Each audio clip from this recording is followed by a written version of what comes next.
अवस्थी जी, राम इकबाल जी,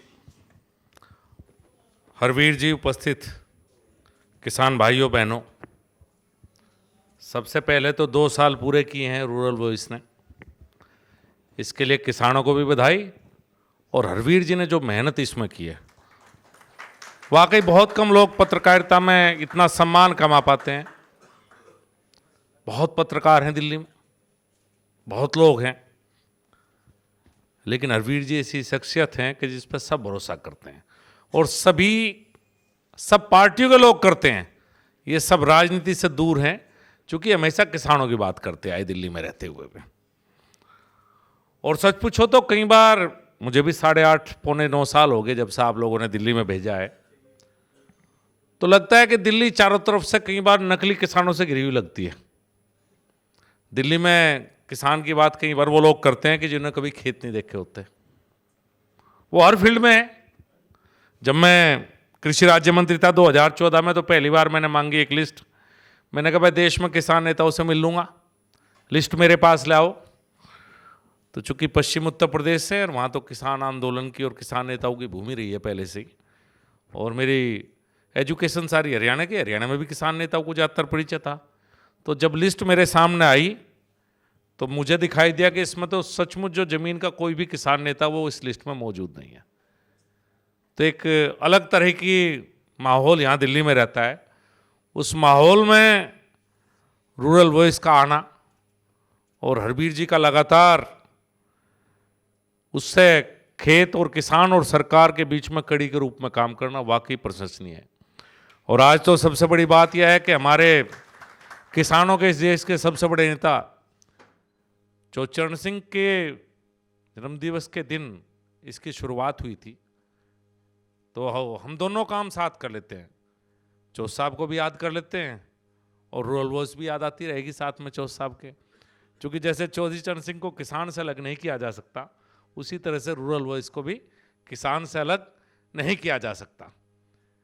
देखिए, कई बार लगता है कि उन्हें बहुत कम मौका मिला। 2 बार मुख्यमंत्री रहे, लेकिन बहुत कम दिनों के लिए। देश के प्रधानमंत्री बने तो वो भी कम दिनों के लिए। लेकिन एक ऐसी शख्सियत, शायद आज का दौर, कई बार लगता है कि चौथ साहब के दौर में नेता जातियों के नहीं होते थे, प्रोफेशन के होते थे। किसान नेता शायद उसके बाद कोई बन नहीं पाया, क्योंकि उसके बाद ज़्यादातर हम जातियों में सिमटते चले गए। किसान की बात करो तो अलग अलग जातियों में होते चले गए। शायद चौथ साहब जैसी शख्सियत दोबारा ना आए। बहुत कुछ उन्होंने एक किसान को आवाज़ देने का काम चौधरी चरण सिंह ने किया। बहुत सी बातें आई, मैं ज़्यादा लंबी नहीं कहूँगा, चूँकि अवस्थी जी को भी जल्दी है, और मैं समझता हूँ कोहरा होगा, आप सबको भी गांव तक पहुँचना होगा। थोड़ी देर में कोहरा शुरू हो जाएगा तो दिक्कत हो जाएगी। लेकिन आज की बात सुनकर 2 बातें जरूर लगी। अवस्थी जी, आपको बधाई, इफ़को को बधाई। वाकई बड़ा काम किया। मैंने जब प्रेजेंटेशन में पहली बार देखा नैनो यूरिया, तो मुझे वाकई विश्वास नहीं हुआ कि ऐसा भी हो सकता है क्या। अगर ऐसा हो जाए तो कितना बढ़िया बात होगी। और आज आपने बताया कि नैनो यूरिया के बाद में नैनो DAP, नैनो पोटाश, ये सब जो आप लोग ला रहे हैं, तो एक किसान को तो शायद जब इस्तेमाल करेगा जब भी भरोसा होगा मुझे। लेकिन बहन जी ने की बातों से लगा कि वाकई आपका नैनो यूरिया अच्छी तरह काम कर रहा है, क्योंकि बहन जी ने आपको धन्यवाद किया वहीं से बैठ के। तो आने वाला समय ऐसा लगने लगा। थोड़ी देर पहले 238 वैरायटी की बात थी। वाकई अगर किसी एक साइंटिस्ट का सबसे बड़ा कर्ज कम से कम पश्चिम उत्तर प्रदेश के ऊपर है, तो डॉक्टर बख्शी राम उसका नाम है। वाकई उसका कर्ज हम सब के ऊपर है, जो उसने वो वैरायटी दी साहब। 2% तो बढ़ा दिया रिकवरी, शुगर मिल को फायदा, और करीब 1.5 गुना कर दिया प्रोडक्शन किसान का बढ़ा दिया। तो पहली ऐसी वैरायटी आई कि किसान भी खुश और शुगर मिल भी खुश, क्योंकि दोनों खुश रहेंगे जब भी काम चलेगा, नहीं तो बात नहीं बढ़ने की। लेकिन दुर्भाग्य है कि उस वैरायटी में बीमारी आ गई बहुत ज़्यादा, और उसकी रिप्लेसमेंट नहीं है। वो चले गए हमारे ICR के DG, नहीं मैं उन्हें जरूर कहता। 2014 में डॉक्टर बख्शी राम ने मुझे बात कही थी कि भाई मंत्री जी, मैंने वैरायटी दे तो दी, पर यह वैरायटी फेल होगी। 2014 से आज 8 साल हो गए। इन 8 साल में जो भी DG बना ICR का, जो साइंटिस्ट थे इस क्षेत्र के, चाहे प्रदेश सरकार हो, चाहे प्रदेश के गन्ना मंत्री हो, मैं सबको यह बात कहता रहा कि मैंने कहा भाई इस पर काम होना चाहिए, सभी साइंटिस्टों को, ICR को। लेकिन हम उसका रिप्लेसमेंट अभी तक ले नहीं पाए। पता नहीं कितने दिन और लगेंगे, ये तो खैर उसका बात है। तो ऐसा लगने लगा कि टेक्नोलॉजी के माध्यम से वाकई किसान का भला हो सकता है। नई नई टेक्नोलॉजी आवे, कॉस्ट कम हो, अच्छी वैरायटी आए, तो कहीं ना कहीं किसान को इस बात का फ़ायदा मिल सकता है, मुझे ऐसा लगता है। लेकिन वही बात है कि कम लोग हैं, ज़्यादातर तो लेबोरेटरी में रह गए साइंटिस्ट। अब जब से गांव के बच्चे एग्रीकल्चर यूनिवर्सिटीज़ में जाने कम हुए, मुझे लगने लगा कि वो जो एक आत्मीयता थी किसान के साथ साइंटिस्ट की, वो कहीं ना कहीं कम होती दिखाई देती है। और पेपर पब्लिश करने में अब ज़्यादा ध्यान रहता है सब लोगों का, बजाय कि किसी उस बात में लाने में। अभी हरवीर जी मुझे कान में कह रहे थे कि भाई शामली के बहुत हैं, मुझे फिर तो थोड़ा ठीक हो गया, शामली में समस्या है पेमेंट की। तो हाँ हरवीर जी, ये तो बात है, और इसे स्वीकार करने से काम चलेगा, उस बात को मना करने से तो काम नहीं चलने का। जो सिद्धि सबके सामने है उस बात को डिनाई नहीं किया जा सकता। लेकिन कई बार मुझे लगता है कि हम सब लोग इस पर राजनीति तो करते रहें, जब हमारी सरकार नहीं होती तो हम कर लें, और जब हमारी आवे तो कोई दूसरा कर ले।